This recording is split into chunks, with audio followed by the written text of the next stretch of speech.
The Manhattan skyline stretched endlessly through the floor-to-ceiling windows of Leonardo Parker's corner office, a view that had lost its magic years ago. He stood motionless, his reflection ghosting against the glass, while the setting sun painted the sky in shades of amber and rose, colors that reminded him too much of her. His phone buzzed. Another resume from his assistant. Another potential nanny for Ethan. Leonardo closed his eyes, fighting the familiar wave of exhaustion. 6 nannies in 5 months. Each departure had left his son more withdrawn, more confused. Each replacement felt like another failure in his growing collection. "Mr. Parker?" His assistant's voice crackled through the intercom. "Your 7 o'clock is here. Ms. Foster." Leonardo straightened his tie, a habit born from years of corporate armor. "Send her in." The door opened, and Camilla Foster stepped into his office with quiet confidence. She wasn't what he expected, no perfectly pressed suit or carefully curated appearance. Instead, she wore a simple blue dress that spoke of practicality rather than pretense. Her dark curls were pulled back in a loose bun, and her warm brown eyes met his directly. "Thank you for meeting so late, Mr. Parker," she said, her voice carrying a gentle strength that caught him off guard. He gestured to the chair across from his desk. "Your references are impressive, Ms. Foster, though I notice you've moved between several positions in the past few years." "I have," she admitted, settling into the chair. "I believe in being honest from the start. I've worked with families during transitional periods. Divorce, loss, major life changes. I stay until the children are stable, until the families find their footing again. Then I move on." Leonardo's jaw tightened. "We're not a transitional family, Ms. Foster. We're not broken. We simply need someone reliable to care for my son while I work." A slight smile touched her lips. "With respect, Mr. Parker, your son has had 6 different caregivers in 5 months. That suggests a transition of some kind, doesn't it?" The directness of her observation hit him like a physical blow. Most candidates tiptoed around the obvious, too eager for the generous salary to risk honesty. But there was no judgment in Camilla's eyes, only a clear-eyed understanding that made him unexpectedly uncomfortable. "Tell me about Ethan," she said softly, changing the subject. "What does he love? What makes him laugh?" The questions hung in the air like accusations. Leonardo realized with a start that he didn't know the current answers. When was the last time he'd heard his son laugh? He cleared his throat. "Ethan is quiet, well-behaved. He needs structure and consistency." "All children do," Camilla agreed. "But they also need joy, Mr. Parker. Adventure, the freedom to be messy and loud and completely themselves." Leonardo's fingers found the wedding ring he still wore, twisting it unconsciously. "Ms. Foster, I appreciate your philosophy, but I'm looking for someone to maintain order in my household, not revolutionize it." "Of course," Camilla stood smoothing her dress. "But you should know, I don't believe in maintaining order at the expense of healing. If you're looking for someone to simply keep Ethan quiet and out of your way, I'm not the right person for this position." She turned to leave, and Leonardo felt something shift in his chest, a crack in the carefully constructed walls he'd built around his heart. "Wait." Camilla paused, her hand on the doorknob. "He likes dinosaurs," Leonardo said quietly. "He has this worn-out T-Rex plush that he carries everywhere. I don't know where it came from. Sometimes I hear him talking to it at night, telling it about his day." The words spilled out before he could stop them. "He's afraid of thunderstorms. He loves chocolate milk, but only if it's extra cold. And," his voice caught, "he has her eyes." The silence that followed felt different than the usual hollow quiet of his office. Camilla turned back, her expression gentle. "Thank you for telling me that," she said simply. Leonardo sank into his chair, suddenly drained. "The position is yours if you want it, Ms. Foster. But I should warn you, this job, this house, it's not easy. The worthwhile things rarely are." She walked back to his desk and extended her hand. "I'll start tomorrow." As they shook hands, Leonardo noticed a small scar on her wrist, partially hidden by her bracelet. For a moment, their eyes met, and he saw something in her gaze, a shadow of old pain that mirrored his own. Then she withdrew her hand, and the moment passed. 7 a.m., he said, falling back on the comfortable territory of logistics. The security code and house keys will be ready at the front desk. My assistant will email you the schedule and emergency contacts. And you, Mr. Parker? When will you be home? The question caught him off guard. It varies. The business demands. Your son demands more, Camilla said quietly. Think about it. She turned and left, the door closing softly behind her. Leonardo stood at the window long after she'd gone, watching the city lights flicker to life in the gathering darkness. For the first time in years, the silence in his office felt oppressive rather than comforting. He pulled out his phone, scrolling through his recent photos. There were dozens of business dinners, client meetings, corporate events. But he had to go back 3 months to find a picture of Ethan. In it, his son sat alone at their vast dining room table, picking at his breakfast while reading a book about dinosaurs. His small face was serious, too serious for a 5-year-old. Leonardo zoomed in, studying his son's features. How had he never noticed the sadness in those eyes? Her eyes. His phone buzzed with an incoming email. The contract for Ms. Foster, ready for his signature. Leonardo stared at it for a long moment, then set it aside. Instead, he pulled up his calendar and began to clear his morning schedule. Maybe tomorrow, he thought, he'd have breakfast with his son. The city hummed below, a constant reminder of the empire he'd built while his real life crumbled around him. But tonight, for the first time in 5 years, Leonardo Parker felt something stir in his chest, a faint, fragile thing that might have been hope. Or perhaps it was just the beginning of his walls coming down.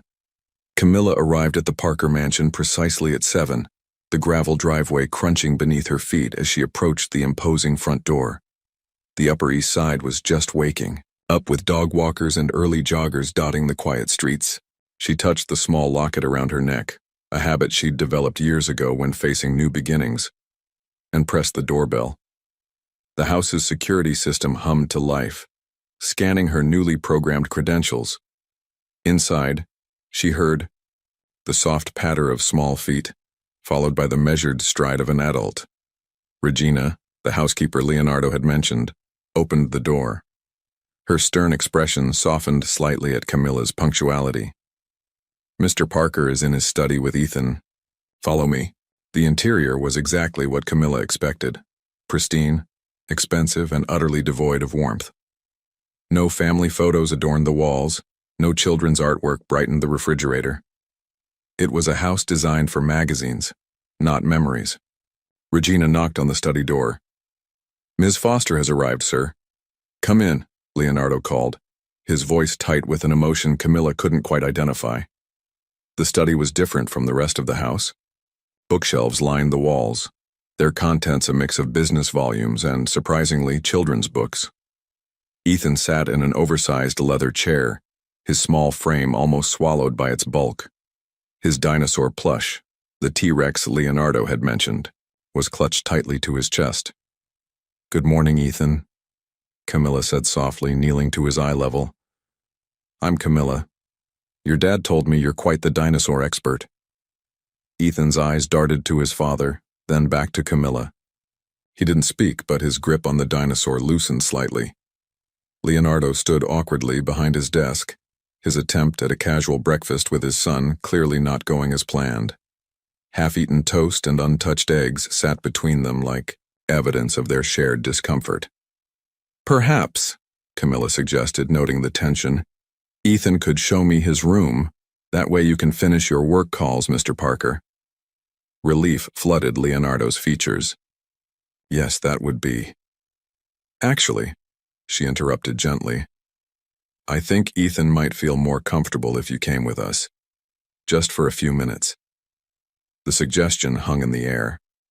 Leonardo checked his watch, a reflexive gesture that made Ethan's shoulders slump. But then something changed in his expression. Of course, he said, moving around the desk. Lead the way, buddy. Ethan slid from the chair, surprise flickering across his young face. They walked upstairs in silence, the boy always 3 steps ahead, as if afraid his father might change his mind. His bedroom was a revelation, while the rest of the house resembled a museum. This space exploded with color and imagination. Dinosaur posters covered the walls, and a carefully constructed Lego creation dominated a small table. "Did you build this yourself?" Camilla asked, examining the intricate dinosaur skeleton. Ethan nodded, then whispered, "It's an Allosaurus." "Incredible," Leonardo breathed, and Camilla realized he'd never seen it before. The pain that crossed his face at this recognition was raw and real. "Dad helped," Ethan said quietly.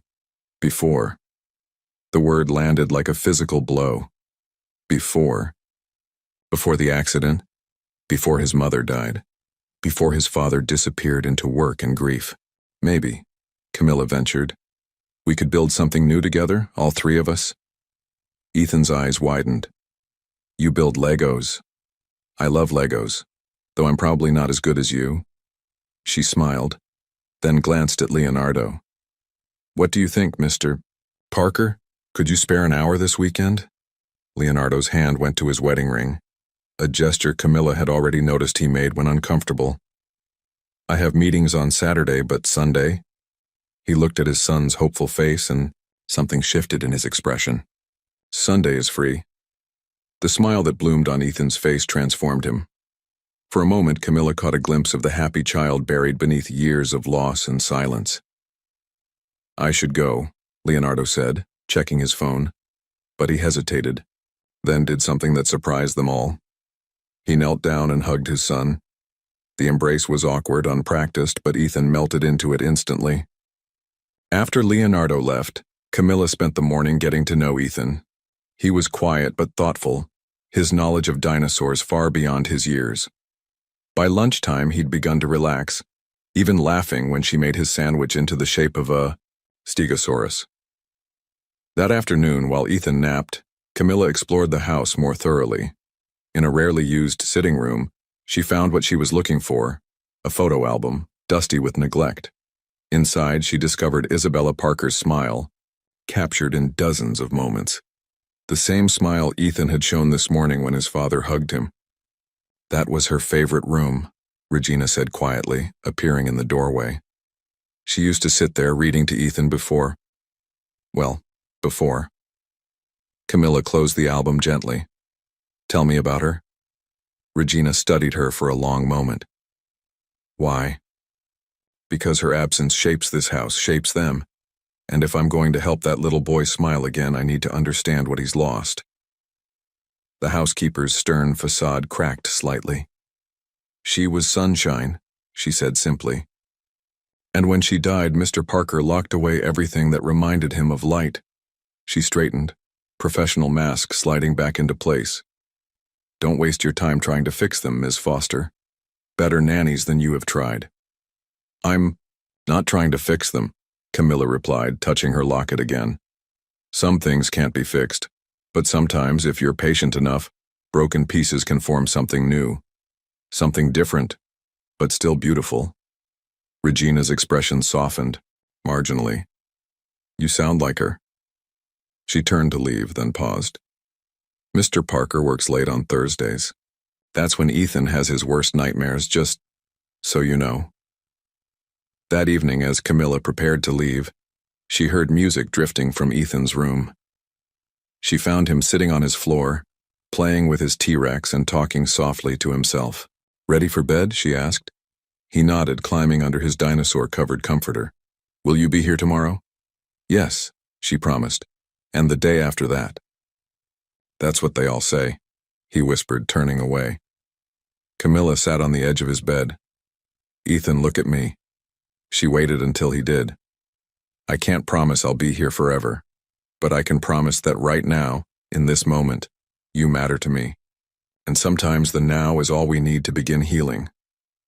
He didn't respond, but his hand found hers in the darkness. They sat there until his breathing evened out, his small fingers gradually relaxing in sleep. Later, driving home to her small apartment in Queens, Camilla touched the scar on her wrist and thought about promises, healing, and the weight of untold truths. She had meant what she said to Ethan about the power of now. But as the city lights blurred past her window, she wondered how long her own now would last once her secrets came to light. 3 weeks had passed, and the Parker mansion was slowly awakening from its long winter. The change was subtle but undeniable, like the first breath of spring after endless frost. Laughter echoed through previously silent hallways. Dinosaur. Drawings appeared on the refrigerator, and Leonardo Parker found himself coming home earlier, drawn by the sounds of life that had been absent for so long. Tonight he stood in the doorway of their kitchen, watching Camilla and Ethan prepare dinner. His son wore a small apron covered in cartoon dinosaurs, a gift from Camilla, and concentrated intensely on stirring something in a bowl. "The secret," Camilla was saying, "is to mix until the batter looks like clouds. See how it's getting? Fluffy?" Ethan nodded seriously. "Like cumulus clouds? We learned about those in science class." "Exactly like cumulus clouds. Your mom was right. You're definitely going to be a scientist someday." The wooden spoon in Ethan's hand stilled. "How do you know what Mom said?" Leonardo tensed, but Camilla didn't miss a beat. "Regina told me. She said your mom used to talk about how curious you were even before you were born, how you'd kick extra hard when she read science books out loud." The explanation seemed to satisfy Ethan, who resumed stirring, but Leonardo noticed how Camilla's hand trembled slightly as she reached for the measuring cups. "Dad." Ethan spotted him first. "We're making pancakes for dinner." "Pancakes?" Leonardo stepped into the kitchen, loosening his tie. "It's Tuesday. Breakfast for dinner," Camilla explained. "Sometimes breaking routine is good for the soul." She met his eyes briefly, and something electric passed between them. "Would you like to join us?" Before he could answer, his phone buzzed. The Beijing office. Leonardo reached for it automatically, then stopped. Ethan's face had already fallen, the familiar disappointment settling over his features like an old friend. "Actually," Leonardo said, placing his phone face down on the counter, "I would love to. What can I do to help?" The joy that lit up his son's face was worth 1,000 missed calls. They worked together, Ethan directing them with the authority of a 5-year-old master chef. When Leonardo accidentally spilled flour on his expensive suit, Camilla's laughter rang out, warm and genuine. The sound did something strange to his chest, like a key turning in a long-rusted lock. Later, after Ethan was asleep, Leonardo found Camilla in the kitchen cleaning up. She'd changed into more casual clothes, jeans, and a simple sweater, but somehow looked more elegant than any of the society women he regularly encountered. "Thank you," he said quietly. She looked up from the dishes. "For what?" "For everything. The way you are with him. The changes you've brought to this house." He stepped closer, taking the dish towel from her hands. "Let me help." They worked, in comfortable silence for a while, shoulders occasionally brushing. Each contact sent tiny sparks through Leonardo's body, awakening feelings he'd thought long buried. "Can I ask you something?" he ventured finally. Camilla tensed almost imperceptibly. "Of course. How did you really know about Isabella reading science books to Ethan?" She stilled, water running forgotten over her hands. "I told you, Regina. Regina never speaks about Isabella. Not to anyone."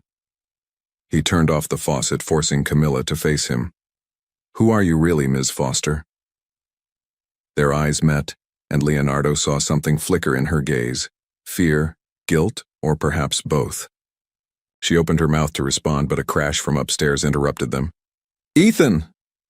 They spoke in unison, already moving. They found him in Isabella's old sitting room, a fallen photo frame at his feet. He stood frozen, tears streaming down his face. "I'm sorry," he whispered. I wanted to see her." Leonardo's first instinct was to retreat, to let Camilla handle it, as she had handled everything else. But she remained in the doorway, watching him expectantly. Taking a deep breath, Leonardo crossed the room and knelt beside his son. The fallen photo showed Isabella at the beach, laughing as waves crashed around her feet. Her hands rested protectively over her pregnant belly. "Tell me about her?" Ethan asked softly. Leonardo's throat tightened, but then he felt Camilla's presence behind him, steady and encouraging. "She loved the ocean," he began, voice rough with emotion. Said it reminded her that even the biggest things in life came in waves. Happiness, sadness, love. Everything ebbed and flowed. He picked up the photo, fingers tracing Isabella's smile. "The day this was taken, she made me walk 3 miles down the beach because she was craving saltwater taffy, but only the strawberry kind." Ethan leaned against him, small body shaking with suppressed sobs. "I wish I remembered her." "You might not remember her here," Leonardo touched his son's head gently, "but you carry her here." He placed his hand over Ethan's heart. "In your curiosity, your kindness, your love of learning. She's in every part of you, buddy." They sat together on the floor, Leonardo holding his son while years of unspoken grief flowed between them. When he looked up, Camilla was gone. He found her later on the back patio staring at the Manhattan skyline. She'd been crying. "I should go," she said, without turning around. "Stay." The word surprised them both. "Please. I mean, it's late. We have a guest room." Now she did turn, moonlight silvering the tears on her cheeks. "Mr. Parker." "Leonardo," he corrected softly. "After tonight, I think you can call me Leonardo." "Leonardo," she whispered, and his name on her lips felt like a prayer. "There are things you need to know about me, things that might change how you see me." He stepped closer, drawn by the vulnerability in her voice. "Then tell me." Camilla's hand went to her locket, a gesture he'd noticed she made when nervous. "I can't. Not yet." She looked up at him, eyes shining with unshed tears. "But I promise when I do, you'll understand why I had to wait." The rational part of Leonardo's brain warned him to push harder, to demand answers. But his heart, so long dormant, had other ideas. Without thinking, he reached out and brushed a tear from her cheek. The touch lasted only a moment, but it changed everything. Camilla's breath caught, and Leonardo felt the last of his carefully constructed walls begin to crumble. "Okay," he said simply. "I can wait." She nodded, stepping back slightly. "Good night, Leonardo." He watched her disappear into the house, his fingers still tingling where they had touched her skin. The night air carried the faint scent of her perfume, something light and floral, achingly different from Isabella's preferred ocean scents. Change was coming. He could feel it. Like Isabella's waves, it would either pull him under or carry him to shore. And for the first time in 5 years, Leonardo Parker was ready to swim. The Sunday morning light filtered through Central Park's trees as Camilla watched Leonardo and Ethan ahead of her on the path. They were hunting for dinosaur footprints, a game she'd invented to make their weekly walks more exciting. Ethan's laughter carried back to her on the spring breeze, and Leonardo's smile, once so rare, came easily now. 2 months had passed since she'd entered their lives, and everything had changed. Everything except her secret, which grew heavier with each passing day. "Found one," Ethan called out, pointing to a leaf-shaped impression in the mud. "It's a velociraptor print." Leonardo crouched beside him, suit pants getting dirty without a care. "Are you sure? Remember what Camilla taught us about their toe formation?" "Oh, right." Ethan studied the mark more carefully. 3 toes forward, 1 back. "This is probably just a bird print." "Very scientific observation," Camilla praised, catching up to them. She tried to ignore how her heart fluttered when Leonardo's hand briefly brushed hers as they both stood. A jogger passed by, and Camilla instinctively turned away, an old habit she couldn't shake. Leonardo noticed. "You do that a lot," he said quietly while Ethan explored ahead. "Turn away from strangers. Hide your face." "Do I?" She forced a laugh, but it sounded hollow even to her ears. "Camilla." His voice was gentle but firm. "Whatever you're running from, I'm not running, she interrupted. Not anymore, that's the problem. Before he could respond, his phone rang. The Beijing office again. They'd been especially persistent lately, but instead of answering, he silenced it. You can take it, Camilla said. We don't mind. I mind. He watched Ethan examining another print in the distance. I've missed too much already. They walked in comfortable silence for a while, maintaining a careful distance between them that felt both necessary and impossible. The company's expanding, Leonardo said suddenly, opening new offices in Asia. They want me to oversee the transition. It would mean traveling. A lot. Camilla's heart sank. For how long? 6 months. Maybe more. He ran a hand through his hair, a gesture she'd learned meant he was conflicted. Before you came, I wouldn't have hesitated. Work was safer than being here, than feeling. And now? Their eyes met and the air between them crackled with unspoken possibilities. Now I'm terrified of leaving, of losing this, of... Dad! Ethan's voice broke the moment. Come look, I think I found real dinosaur bones. Leonardo smiled apologetically and jogged ahead, leaving Camilla to wrestle with her thoughts. She touched her locket, feeling the small key hidden inside. A key to truth, to destruction, to freedom. She wasn't sure which anymore. Later that afternoon, while Ethan napped, Camilla found herself in Isabella's sitting room again. She'd been drawn there more frequently lately, seeking, what? Forgiveness? Permission? The ghost of understanding in the eyes that smiled from forgotten photographs? You're playing a dangerous game. Regina's voice made her jump. The housekeeper stood in the doorway, arms crossed. I don't know what you mean, Camilla said, but her voice shook. I've worked for this family for 12 years. I was here when Isabella died, when Leonardo shattered, when Ethan stopped speaking for months. Regina stepped closer. I've watched them begin to heal because of you, but I've also seen how you look at her photos, how you know things you shouldn't. Camilla's fingers trembled as she set down the frame she'd been holding. I should go. Running again? Regina's voice softened. Like you ran from Boston? The world tilted. How did you? I'm not the only one who can research people, Miss Foster. Or should I say, please. Camilla's voice cracked. Please, don't. Regina studied her for a long moment. I haven't told him, but he deserves to know. Ethan deserves to know. I'm going to tell them, Camilla whispered. I just need time. Time won't make it easier, and it won't change the truth. The sound of small feet in the hallway ended their conversation. Ethan appeared, rubbing sleep from his eyes, clutching his dinosaur. Bad dream? Camilla asked, pushing aside her panic to focus on him. He nodded, climbing into her lap when she sat on the window seat.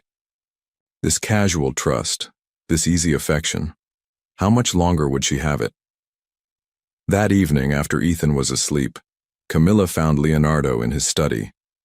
He'd loosened his tie, sleeves rolled up as he worked through a stack of papers. He looked up when she entered, his smile making her heart ache. Can we talk? She asked. Of course. He set aside his work immediately, another change from the man she'd first met. Camilla perched on the edge of a chair, hands clasped tightly. About the Asia position, I think you should take it. His face fell. What? It's an amazing opportunity, and Ethan, he's stronger now, more secure, he'd understand. Would he? Or would he think I'm abandoning him again? Leonardo stood, agitated. Why are you really suggesting this, Camilla? Because in 6 months you'll hate me anyway, she thought. Instead, she said, because you shouldn't put your life on hold forever. That's not what I'm doing. He moved around the desk, close enough that she could smell his cologne. You know that's not what this is about. Leonardo, no. His voice was rough with emotion. You don't get to push me away, not when you've made me feel. He trailed off, running a hand through his hair in frustration. Feel what? She whispered. Instead of answering, he reached out and touched her cheek. The contact sent electricity through her body, and before she could stop herself, she leaned into his palm. "Tell me to stop," he murmured. She should. She had 1,000 reasons to pull away, to run, to protect them both from what was coming. Instead, she stood perfectly still as Leonardo closed the distance between them. His lips met hers softly, hesitantly, giving her every chance to retreat.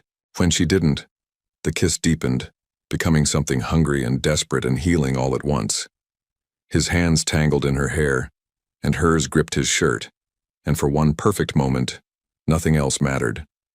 Then her locket pressed between them, the key inside a sharp reminder of reality, and Camilla broke away with a sob. "I'm sorry," she gasped. I have to go." She fled before he could stop her, tears blurring her vision as she ran down the hallway. At the front door, she nearly collided with Regina. "Ms. Foster," the housekeeper called after her. "The truth won't wait forever." Camilla didn't stop running until she reached her car. Inside, she finally let herself break down, crying until she had no tears left. Then she pulled out her phone and dialed a number she'd sworn never to use again. "It's me," she said when the line connected. "I need your help. It's time." The voice on the other end was quiet for a moment. Then, "Are you sure? Once we do, I'm sure." Camilla touched her lips, still tingling from Leonardo's kiss. They deserved the truth. All of it. As she drove home through the glittering Manhattan night, Camilla wondered if love was like Isabella's waves, if it could wash away the past, or if it would simply drown them all in its wake. The morning after their kiss, Leonardo's study felt different, smaller somehow, as if the walls themselves held their breath waiting for what would come next. He sat at his desk, staring at the empty doorway where Camilla had fled the night before, when his laptop chimed with an incoming video call. Mr. Parker, his VP of Asian Operations, began without preamble. "Beijing needs an answer by Friday. The board is getting impatient." Leonardo barely heard him. His attention had caught on movement in the hallway. Camilla, arriving for work, her eyes carefully avoiding his study as she passed. She looked as sleepless as he felt. "Mr. Parker?" "I'll have my decision tomorrow," he said abruptly, ending the call. In the kitchen, he found Ethan and Camilla preparing for school. His son's dinosaur backpack was packed, his lunch made, everything normal except for the tension crackling in the air between the adults. "Good morning," Leonardo said softly. Camilla startled, nearly dropping the glass she held. "Mr. Parker." The formal address stung. "I was just getting Ethan ready for... Can we talk, please?" "I have to get Ethan to school," she replied, still not meeting his eyes. "I'll take him." The words surprised them both. "If that's okay, buddy?" Ethan's face lit up. "Really? Really?" Leonardo smiled at his son, then looked back at Camilla. "We can talk when I return?" She hesitated, then nodded once. "I'll be here."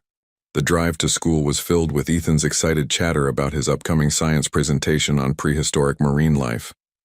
Leonardo found himself amazed by how much his son had grown, how confident he'd become, all because of her. "Dad?" Ethan asked as they pulled up to the school. "Is Camilla going to leave like the others?" The question hit Leonardo like a physical blow. "Why would you think that?"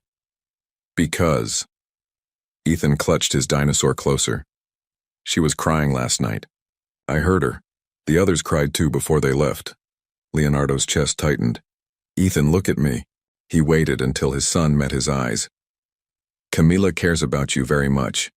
Sometimes adults cry because they feel too much, not too little. Do you understand? Like how you used to cry in Mom's room when you thought I was sleeping." The innocent observation knocked the breath from Leonardo's lungs. "Yeah, buddy, like that." Ethan nodded sagely. "Don't let her go, okay? She makes the house feel like home again." Leonardo watched his son walk into school, wondering when his 5-year-old had become so perceptive. When he returned home, he found Camilla in Isabella's sitting room, standing before the wall of photos. She would have been proud of him, Camilla said without turning. He's so much like her. How do you know that?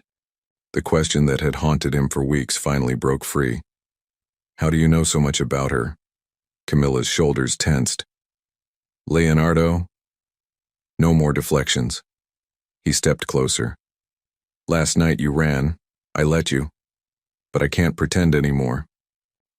Pretend I don't see how you study her photos, how you know things about her no stranger could know, how you sometimes look at Ethan with such guilt it breaks my heart. She turned then, tears streaming down her face. I never meant to fall in love with either of you. The confession hung between them like shattered glass. Before Leonardo could respond, his phone buzzed. A text from an unknown number. Boston. Medical Center Records, Isabella Parker, March 15, 2020. His blood ran cold. What is this? Camilla saw the message and went pale. No, it's too soon. They promised me more time. They? Who are they? What do you know about Isabella's hospital records? Please, she whispered. Let me explain. But Leonardo was already moving, pulling up his laptop, fingers flying over the keys as he accessed the encrypted medical database he'd had built after Isabella's death. He'd spent countless nights studying these records, torturing himself with every detail of that fatal day, except something was different. This isn't possible, he breathed, staring at the screen. These records, they're not the same. Leonardo, the attending physician's name is different. The timestamps. Why are there gaps? His voice rose with each revelation. What did you do? I didn't do anything, Camilla said. I just knew. I knew because... A sound at the doorway made them both turn. Regina stood there, holding a worn envelope. Because she was there. The housekeeper finished quietly. Weren't you Dr. Foster? The world tilted on its axis as Leonardo looked at Camilla, really looked at her, and saw past the careful disguise of youth. The small scar on her wrist wasn't from an accident but from years of IV insertions. The way she sometimes touched her side wasn't a nervous habit, but muscle memory from an old injury. You were her doctor, he whispered. In Boston.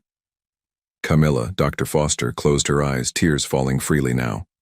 Yes, I was the resident on call when they brought her in. I was the one who... Her voice broke. I was the one who couldn't save her. Leonardo stumbled back, his mind reeling. But the records, they listed a Dr. Richards. Because I asked him to take over, she said.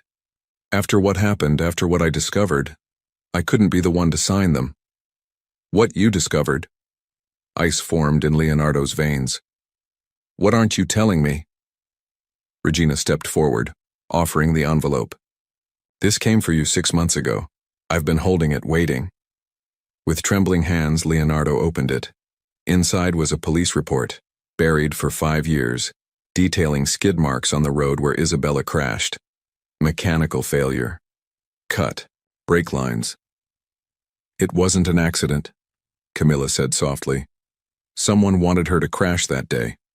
Someone knew her route to the hospital, knew she'd be alone. No. Leonardo shook his head, denying the impossible truth. No, they investigated, they said. They were paid to look the other way. Camilla's voice was gentle but firm. I tried to report it, but no one would listen. So I started digging. That's why I left Boston, changed specialties, became someone else. I needed to find out who did this to her. To you. To Ethan. And did you? The question scraped raw from his throat. Before she could answer, Leonardo's phone buzzed again. Another text. Check your email. Proof of wire transfers from Parker Industries to Boston PD, dated March 2020, signed by CFO Daniel Maxwell. Daniel? Leonardo's world crumbled further. His CFO, his friend, the man who had helped him build everything. Why? Because Isabella found something in the company books, Camilla explained. Something that would have destroyed him.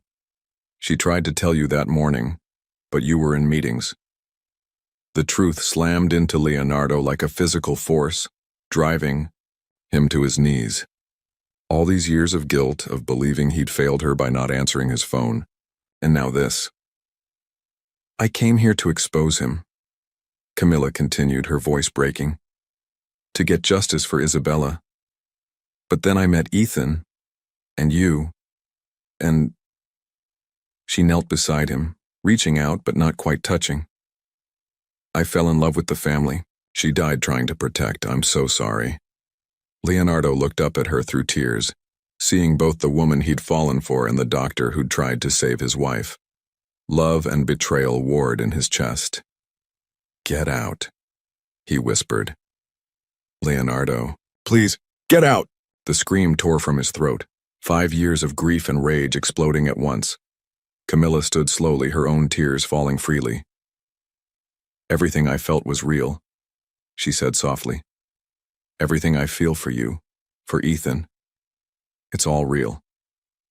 She turned to leave, then paused.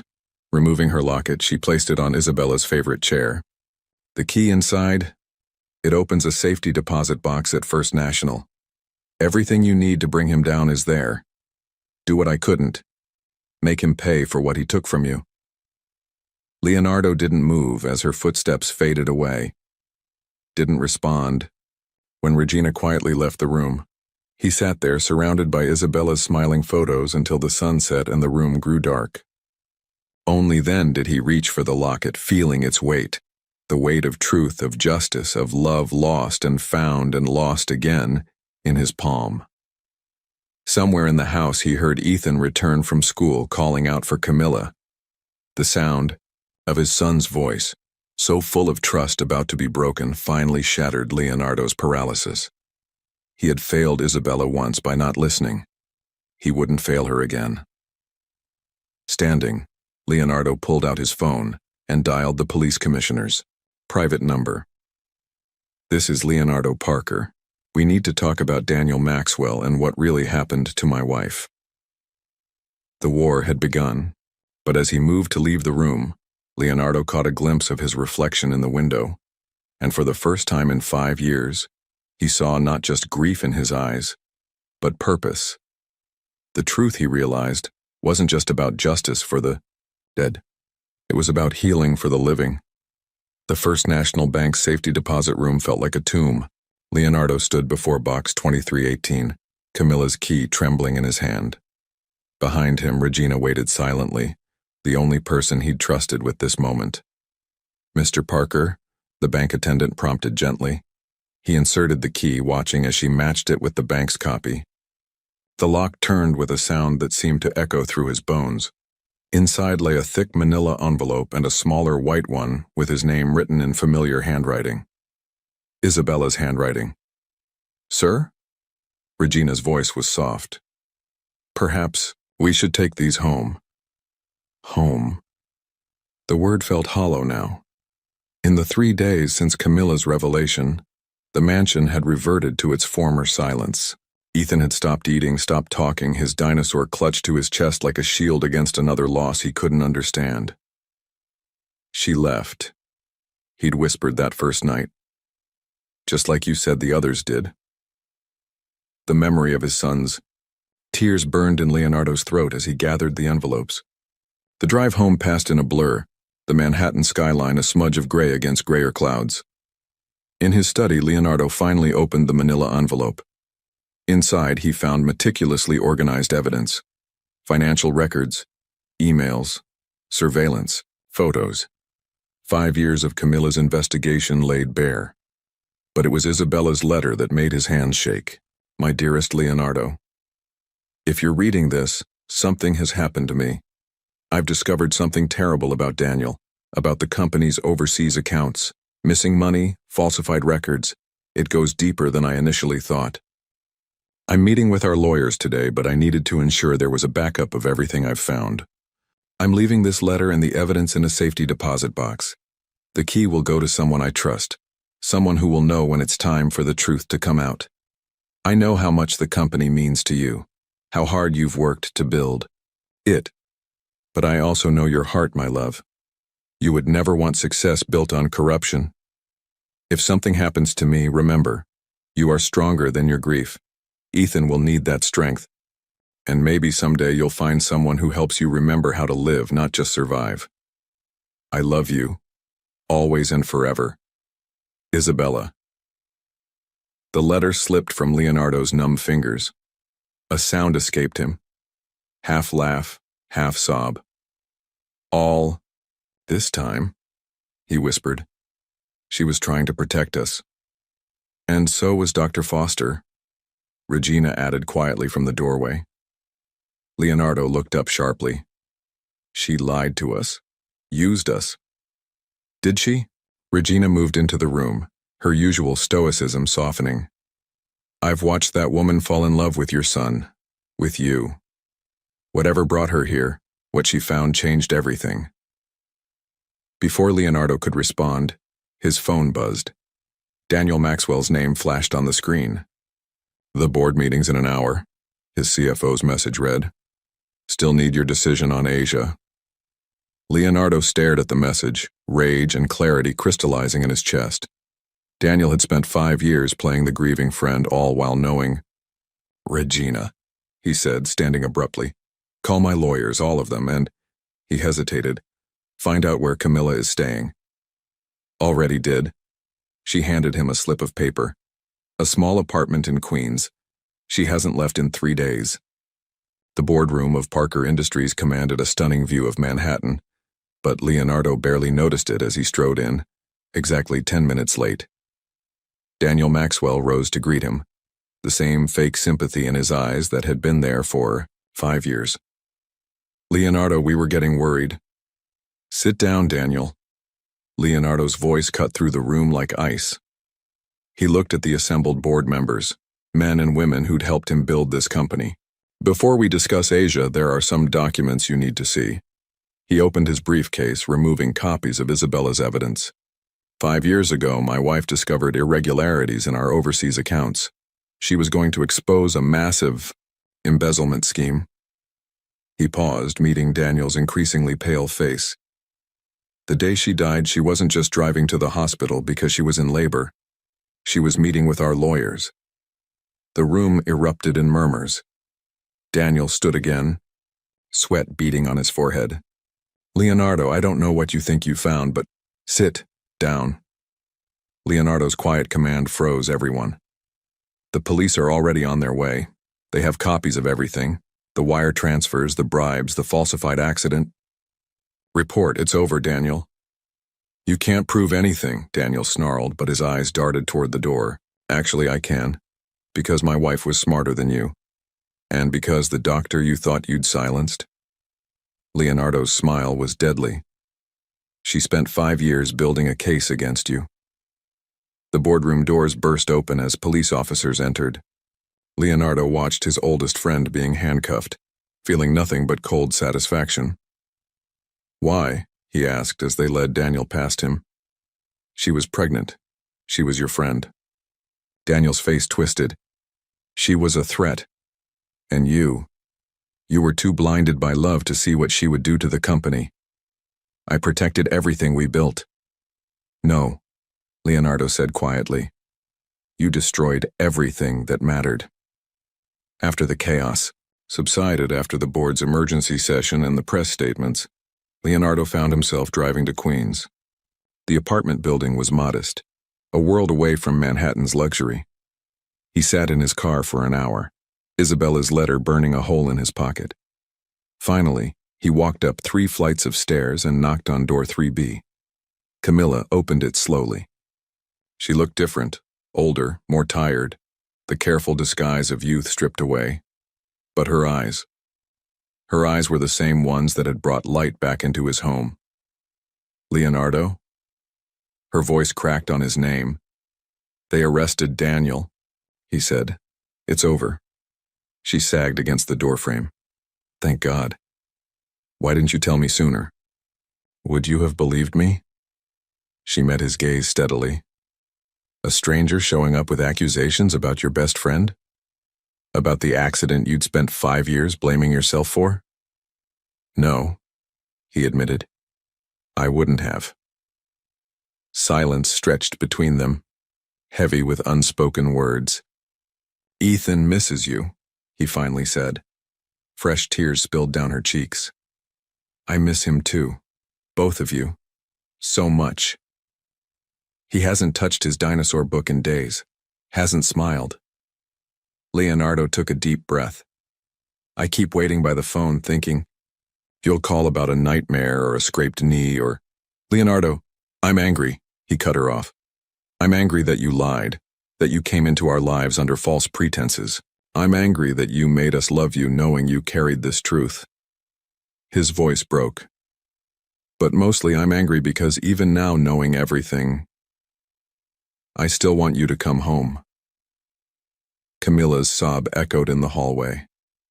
I never meant... I know. He stepped closer, close enough to see the gold flecks in her tear-filled eyes. Isabella left me a letter, she said. She said I'd find someone who would help me remember how to live. What are you saying? I'm saying... Leonardo reached out, brushing a tear from her cheek just as he had that night in his study. I'm saying that love isn't what you start with. It's what you end up choosing, even when the truth hurts. And what are you choosing? She whispered. Instead of answering, he pulled Isabella's letter from his pocket and held it out. Read. It then come home, not as Dr. Foster, not as our nanny, but as Camilla, all of you, truth and pain and love and everything in between. He turned to leave, then paused.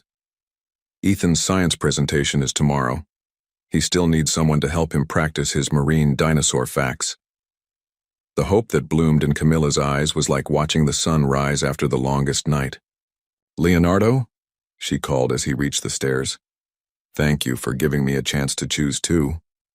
He nodded once, then descended into the gathering darkness, knowing that sometimes the hardest truths led to the most beautiful beginnings. Ethan's science presentation was scheduled for 2 p.m. Leonardo sat in his office, watching the clock tick toward the hour, wondering if she would come. He hadn't slept much since leaving her apartment in Queens, Isabella's words echoing in his mind, "You are stronger than your grief." At 1:45, Regina appeared in his doorway. She's here. Leonardo's heart stuttered. How's Ethan? See for yourself. He followed Regina to the living room and stopped short. Camilla sat cross-legged on the floor with Ethan, helping him arrange plastic dinosaur models. His son was talking animatedly about marine adaptations, more alive than he'd been in days, and the Mosasaurus had special flippers, Ethan explained, like a sea turtle but bigger. Much bigger, Camilla agreed, her voice gentle. Remember what else made it special? Oh, it had extra teeth in its throat to catch slippery fish. Leonardo must have made a sound because they both looked up. Ethan's eyes widened, darting between the adults, suddenly uncertain. Is Camilla staying? He asked in a small voice. The question hung in the air. Camilla met Leonardo's gaze, letting him take the lead. That's up to her, buddy, he said carefully. But right now we have a presentation to get to, don't we? Ethan nodded, but his lower lip trembled. Will you both come? Again, that loaded silence. Then Camilla spoke softly. If your dad says it's okay, I'd love to hear about your marine ice dinosaurs. Dad? Ethan's plea was impossible to resist. We can all go together, Leonardo found himself saying. The drive to school was quiet, but not uncomfortable. Ethan practiced his facts from the back seat while the adults exchanged glances in the rearview mirror, each look carrying the weight of words not yet spoken. In the classroom, they sat together at the back while Ethan took his turn. His presentation was perfect. He spoke clearly, remembered every fact, and even made his classmates laugh with dinosaur impressions. When he finished, the pride on his face as he looked at both of them was almost unbearable. You did amazing, sweetheart, Camilla told him, afterward kneeling to his level. Really amazing, Leonardo agreed. How about ice cream to celebrate? They ended up at a small parlor near Central Park. Ethan got chocolate with dinosaur sprinkles, his excitement over the presentation making. Him chatty and bright. For a moment it felt like nothing had changed. Just another family outing on a sunny afternoon. But everything had changed. "Can we walk through the park?" Ethan asked, finishing his cone. "Look for more footprints?" Leonardo checked his watch. He had meetings, calls, a company in upheaval after Daniel's arrest. But his son's hopeful face and Camilla's careful distance made everything else seem less important. "Sure, buddy. Lead the way." They walked their usual path, Ethan running ahead to examine interesting leaves and rocks. When he was out of earshot, Camilla spoke. "I read Isabella's letter." Leonardo's steps faltered. And she was incredible, strong, brave. Camilla's voice caught. "Everything I tried to be when I took this path." "You were brave too," he said quietly. "Misguided maybe, but brave." They reached the spot where they'd walked days ago before everything unraveled. The same joggers passed by, but this time, Camilla didn't turn away. "I've spent 5 years being someone else," she said. "First the grieving doctor, then the investigating ghost, then your nanny. I almost forgot who I really was." "And who is that?" She stopped walking, turning to face him. "Someone who couldn't save a patient and never got over it. Someone who chose justice over peace, someone who came looking for revenge and found—" She glanced at Ethan in the distance. "Found love instead." "Dad! Camilla!" Ethan called out. "I found something." They joined him by the pond where he was studying ripples in the water. "Look," he said excitedly. "The waves go out in circles, but they come back when they hit the edges, like Mom said about the ocean." Leonardo felt Camilla stiffen beside him, but when he looked at her, he saw not guilt but a deep aching tenderness. "Your mom was very wise," she told Ethan. "Everything does come back eventually, even the hard things, even love." "Is that why you came back?" Ethan asked innocently. The question brought tears to her eyes. "Yes, sweetheart, that's exactly why." Later, after Ethan was safely buckled in the car for the drive home, Leonardo pulled Camilla aside. "Stay. For dinner," he said. "Please. We need to talk. Really talk about everything." She hesitated. "Leonardo, I don't expect—" "I know you don't." But Ethan was right about the waves. He took her hand, feeling the familiar calluses from years of medical work. "Everything comes back, including trust if we let it.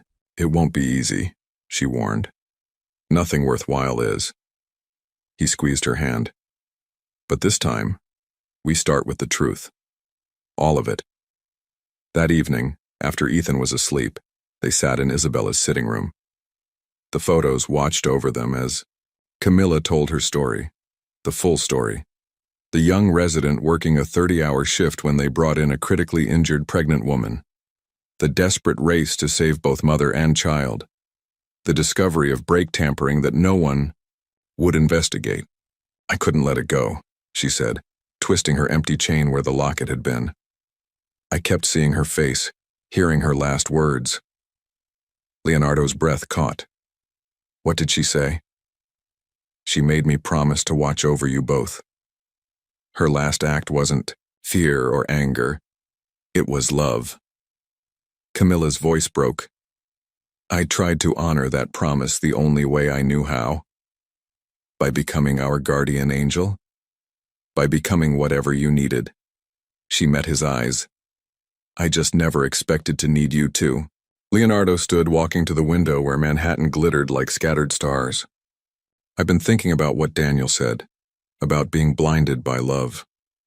"Leonardo, he was wrong," he continued. "Love doesn't blind us. It gives us clarity. Isabella saw the truth about the company. You saw the truth about her death. And now—" He turned back to her.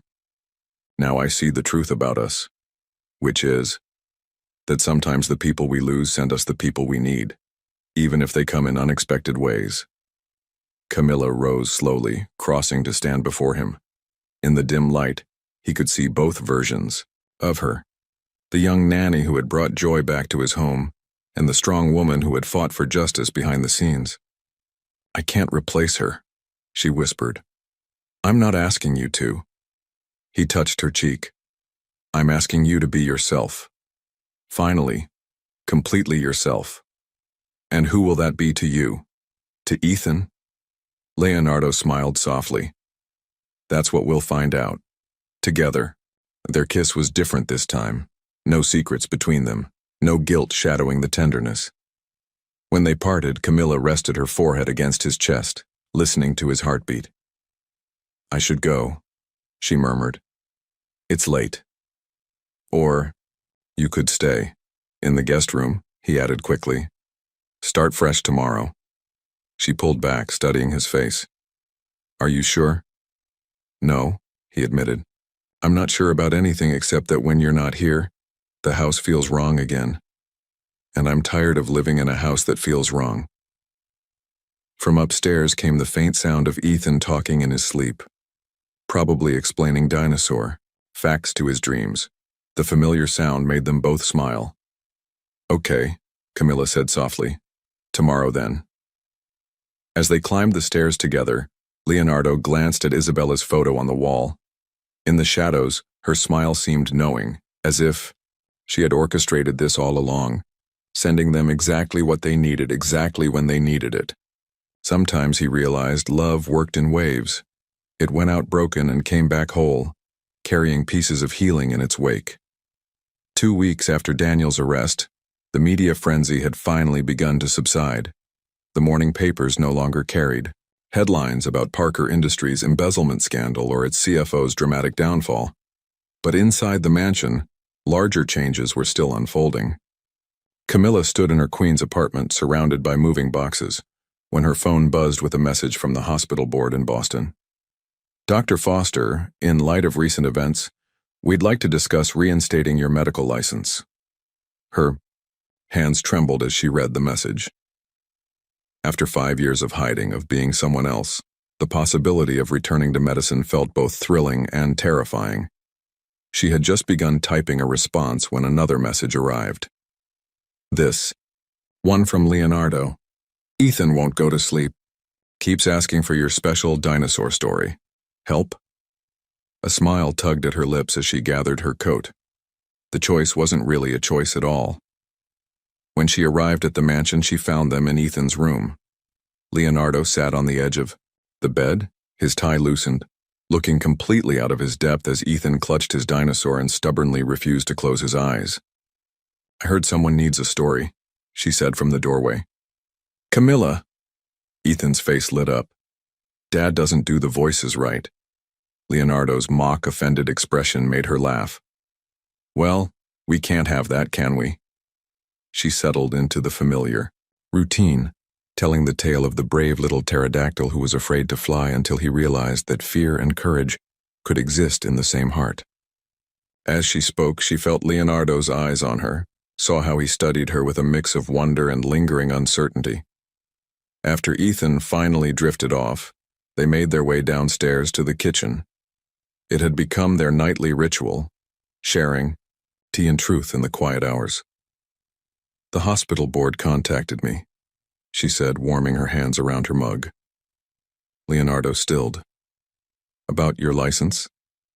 They want to reinstate it, now that everything's public, now that Daniel's confession corroborated my original report." She took a shaky breath. "I could be a doctor again."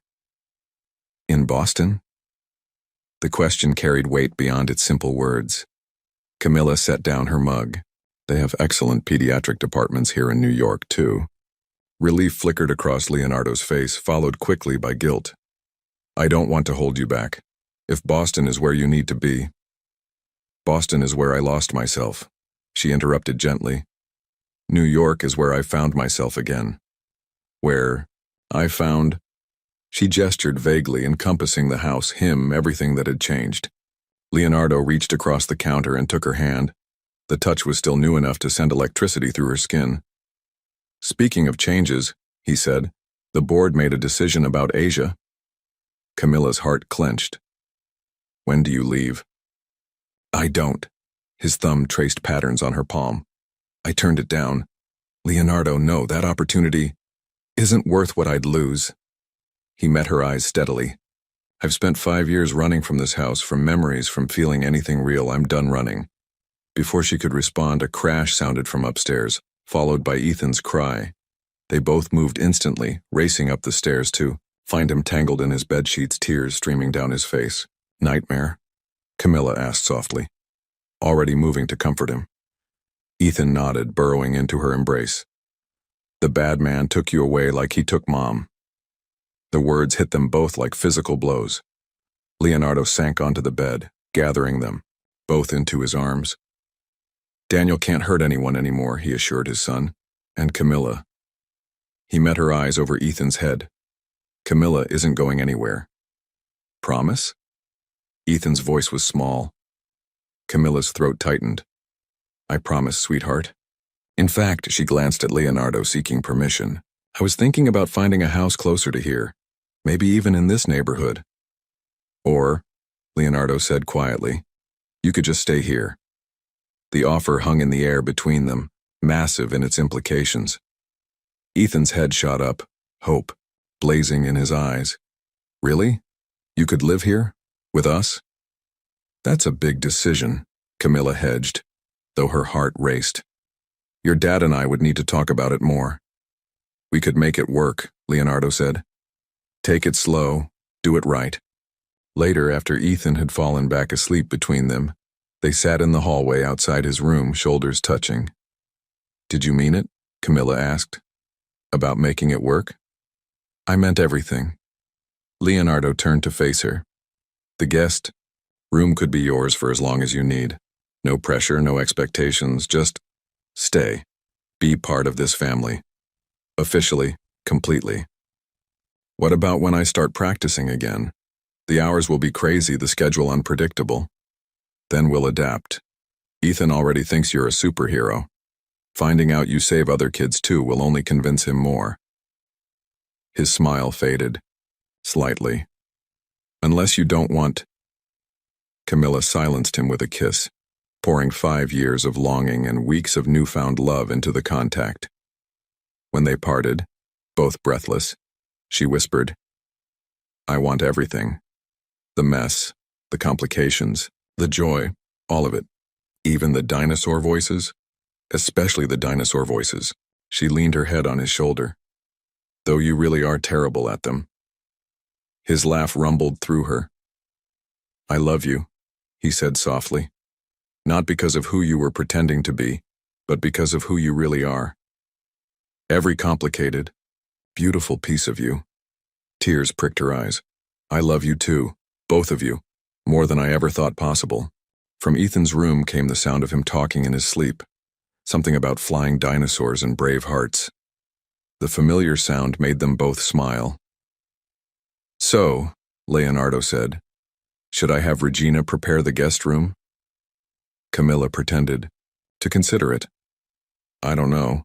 My apartment has a great view of the subway station. We have a view of Central Park. My neighbors play death metal at 3 a.m. We have a 5-year-old dinosaur expert who does basically the same thing. They grinned at each other, the joy of new beginnings bubbling between them. Then Camilla grew serious. Are you sure this isn't too fast?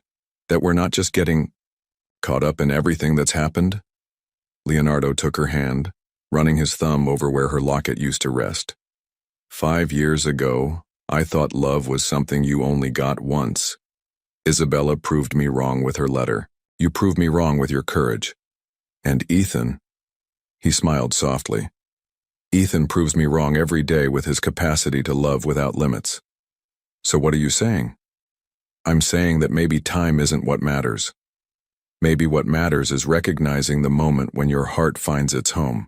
Camilla looked at their joined hands, at Ethan's peaceful face through the doorway, at the future stretching out before them, complicated and beautiful and entirely their own. Okay, she whispered. Okay? Okay, I'll stay. She squeezed his hand. But I'm keeping the apartment until my lease runs out, just in case your dinosaur voices drive me crazy. Leonardo's kiss tasted like laughter and promises and the kind of love that comes back stronger after being broken. Outside, the city hummed with life, but in that moment, their world had narrowed to this: a hallway, a sleeping child, and two hearts finally learning to beat in sync. The morning of Daniel Maxwell's sentencing dawned cold and clear. Leonardo stood before his closet mirror, adjusting his tie with trembling fingers, when he caught sight of Camilla's reflection behind him. "Let me," she said softly, stepping forward to straighten the silk. Her touch lingered on his chest, feeling his racing heart. "You don't have to go today." "Yes, I do." He covered her hand with his. "For Isabella. For us." They'd spent the past month settling into their new reality.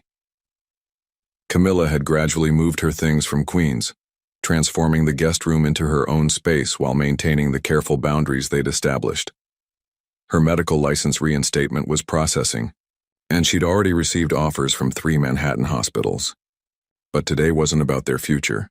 Today was about finally closing the door on the past. "Daddy?" Ethan appeared in the doorway, clutching his dinosaur. "Are you going to see the bad man?" Leonardo knelt down to his son's level. "Yes, buddy. The judge is going to make sure he can't hurt anyone else."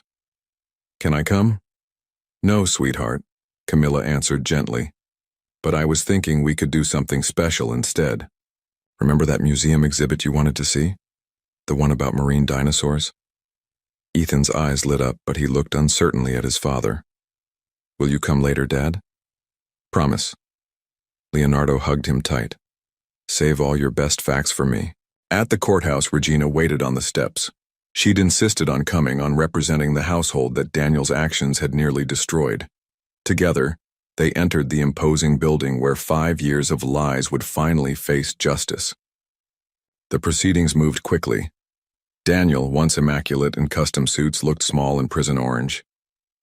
When given a chance to speak, he turned to Leonardo. "I did it for the company," he said, his voice hollow. "Everything I built." "Everything we built," Leonardo interrupted, standing, "was nothing compared to what you destroyed." He looked at the judge. "Your Honor, my wife was 8 months pregnant when this man had her killed. She was going to expose his crimes, yes. But more than that, she was going to be a mother. My son never got to know her. That's the real theft here. Not money, not power, but love." The judge's sentence was swift and severe. 30 years without possibility of parole. As they led Daniel away, Leonardo felt a weight lift from his shoulders, not disappearing entirely, but shifting, becoming bearable. Outside, reporters clamored for statements. Leonardo gave them the practiced response his PR team had prepared, then escaped to his car. But instead of heading to the museum, he found himself driving to the cemetery. Isabella's grave was well maintained, fresh flowers indicating Regina's regular visits. Leonardo sat on the cool grass, running his fingers over the engraved letters. "I hope you'd understand," he said softly, "about Camilla, about everything. Your letter said you wanted me to find someone who'd help me remember how to live. But she did more than that. She helped me understand why you died, what you were fighting for." The wind rustled through nearby trees, carrying the first scent of approaching spring. "She's not replacing you," he continued. "No one could. But she's helping Ethan know you through her stories, her love. She's helping me honor your memory by finishing what you started." His phone buzzed. A photo from Camilla. Ethan stood beaming before a massive Mosasaurus skeleton, his excitement palpable even through the screen. The caption read, "Saving, the best facts for you. Take your time. We'll be here." Leonardo smiled through his tears. "You'd love him so much, Bella. He has your spirit, your courage. And now," he touched the screen gently, "now he has a family again. We both do." Standing, he brushed grass from his knees and touched the headstone one last time. "Thank you for protecting us, for sending us what we needed. I'll love you always." At the museum, he found them in the marine life section. Ethan was explaining to an enthralled group of children why plesiosaurs weren't technically dinosaurs, while Camilla watched proudly. "Dad!" Ethan spotted him and ran over. Did you know Mosasaurus babies were born in the water? And they had special flippers that— Breathe, sweetheart, Camilla laughed. Let your dad get settled first. But Leonardo scooped his son up, breathing in his familiar scent mixed with museum air. Tell me everything. They spent the afternoon wandering exhibits, Ethan's enthusiasm washing away the courthouse's lingering shadows. Leonardo watched, as Camilla helped him read complex scientific names, her patience and love evident in every interaction. Later, as Ethan explored the gift shop, Camilla touched Leonardo's arm. How are you really? He considered the question. Lighter, like I can finally breathe properly. He turned to face her.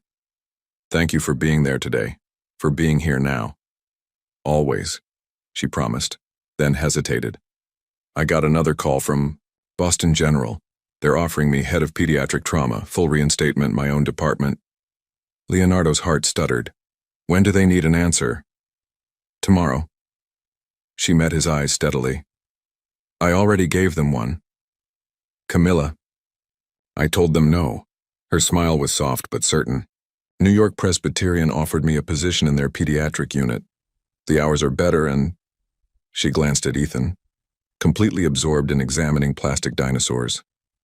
My family's here.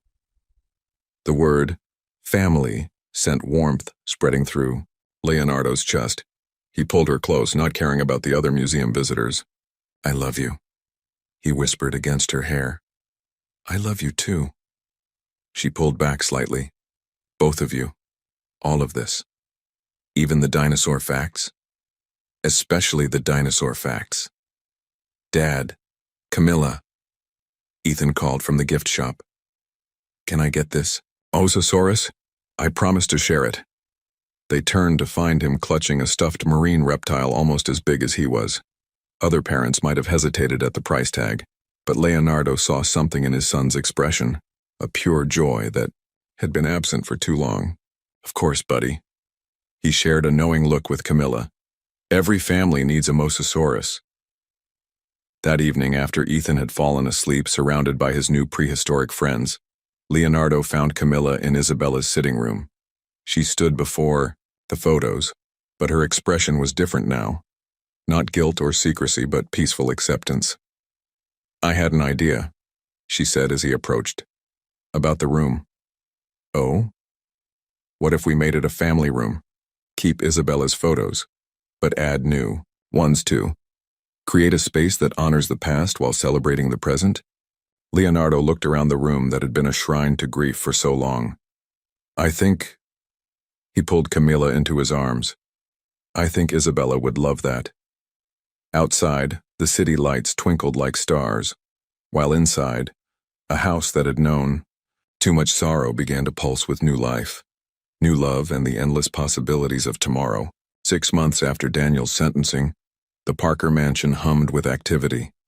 Sunlight streamed through windows that no longer felt like barriers to the outside world, catching on new family photos that shared wall space with cherished memories.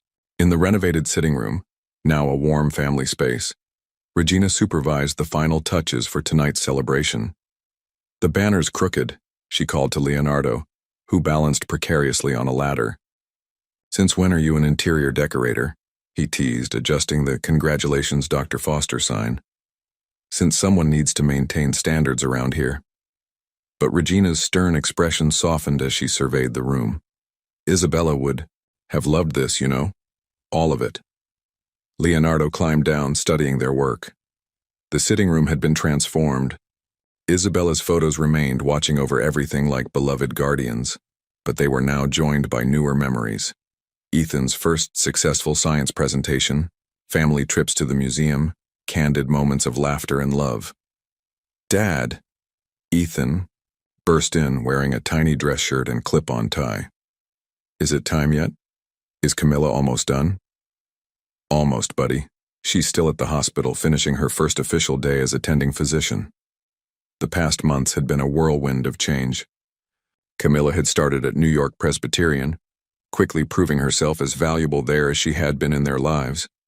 She'd moved fully into the mansion, though she and Leonardo continued taking things slowly. building their relationship on truth and trust rather than rushing forward. "The guests will start arriving soon," Regina reminded them. "Mr. Parker, you should change." "Come on, Dad." Ethan tugged his hand. "I'll help you pick a tie, one that matches my dinosaur." Upstairs, as Leonardo changed into a fresh suit, he found himself remembering another celebration in this house, the housewarming party he and Isabella had thrown when they first moved in. She had insisted on making it warm and welcoming, filling every room with flowers and music. "You okay?" Ethan asked, noticing his father's distant expression. Leonardo scooped him up, marveling at how much he'd grown. "Just thinking about your mom. She loved parties, loved filling this house with happiness." "Like Camilla does?" "Yeah, buddy, like Camilla does." The doorbell rang, announcing the first guests. Camilla's colleagues from the hospital, board members who had supported her reinstatement, friends who had stood by them through everything. Soon the mansion was filled with voices and laughter. Camilla arrived last, still in her doctor's coat, her eyes bright with achievement and unshed tears. The room erupted in applause as she entered. "Speech," someone called out. She made her way to Leonardo and Ethan, drawing strength from their presence. "Thank you all for being here. This day, this journey, has been more than I ever imagined possible." She touched her neck where her locket once hung. 5 years ago I made a promise, to seek justice, to protect a family I'd never met, to honor a woman whose courage changed everything." Her voice caught. Leonardo squeezed her hand. "I thought completing that mission would be the end," she continued. "Instead, it was just the beginning, because along the way, I found something I wasn't looking for, a home, a family, a love that heals instead of haunts." Ethan wrapped his arms around her waist and she ran her fingers through his hair. "Someone very wise once said that love comes in waves," Camilla said, meeting Leonardo's eyes. "It goes out broken and comes back whole. Today, standing here with all of you, I finally understand what that means." Later, after the guests had gone and Ethan was asleep upstairs, Leonardo found Camilla in their garden. She sat on the stone bench where Isabella had once loved to read, her doctor's coat replaced by a simple evening dress. "Happy?" he asked, sitting beside her. "More than I knew was possible." She leaned into him. "Though I have to admit, treating kids is easier than getting their medical histories from paranoid parents." "Dr. Foster, are you calling our son's father paranoid?"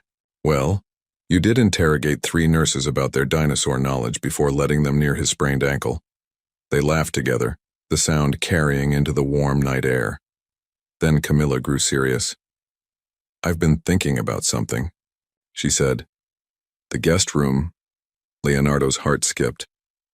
"What about it?" "It's lovely, but..." She turned to face him fully. "Maybe it's time for me to move rooms." The question hung between them, heavy with meaning. They'd taken things slowly, healing individually even as they grew together. But now... "Are you sure?" he asked softly. Instead of answering, Camilla reached into her dress pocket and pulled out a familiar object, her old locket. But now, instead of hiding secrets, it held something else. "Open it," she whispered. Inside, Leonardo found a tiny photo. Not of the past, but of the future. Ethan between them at the museum, all 3 laughing at something off camera. "I'm sure," Camilla said. "About all of it. About us." Leonardo cupped her face in his hands. "I love you, Dr. Camilla Foster. Every complicated, beautiful piece of you. And I love you, Leonardo Parker. You and our dinosaur-obsessed son, and this house full of memories both old and new." Their kiss was gentle, unhurried, full of promise. When they parted, Leonardo pressed his forehead to hers. "Move rooms with me?" "Yes," she breathed. "Yes to that and everything else." From upstairs came the familiar sound of Ethan sleep-talking about dinosaurs. They smiled at each other, knowing their son would be thrilled to find them both at breakfast tomorrow and all the tomorrows after. Standing, Leonardo pulled Camilla to her feet. Dance with me? There's no music. There's us. They swayed, together in the garden, under stars that had witnessed their whole story. Inside, Isabella's photos watched over their home while new pictures waited to be added, new memories waited to be made. Thank you, Leonardo whispered into Camilla's hair. For what? For showing me that love isn't a finite resource, that it grows and changes and heals, that it's possible to honor the past while building a future. Camilla's arms tightened around him. Thank you for showing me that sometimes the longest road leads exactly where you're meant to be. Above them, a shooting star streaked across the Manhattan sky. Neither of them made a wish. They didn't need to. Everything they wanted was already here, in this moment, in this love that had started with loss, but ended in healing. Some would call it fate. Others might call it destiny, but Leonardo and Camilla knew better. They called it what it was, a second chance at love, made stronger by truth, built on understanding, and blessed by the smile in every photo that watched over their family's new beginning. In the end, it wasn't about forgetting or replacing. It was about expanding, hearts growing large enough to hold both grief and joy, past and present, old love and new. It was about understanding that sometimes the most beautiful stories don't end with happily ever after, but with bravely, ever forward. And as they danced in their garden, holding each other close, they knew that this, all of this, was love's full measure. If you could send a message to your past self about love and forgiveness, what truth would you share? Leave your opinion in the comments. Thank you for watching. If you enjoyed the story, please subscribe to our channel and leave a comment below letting us know what you thought. Your feedback and support mean a lot to us. Stay tuned for more exciting stories.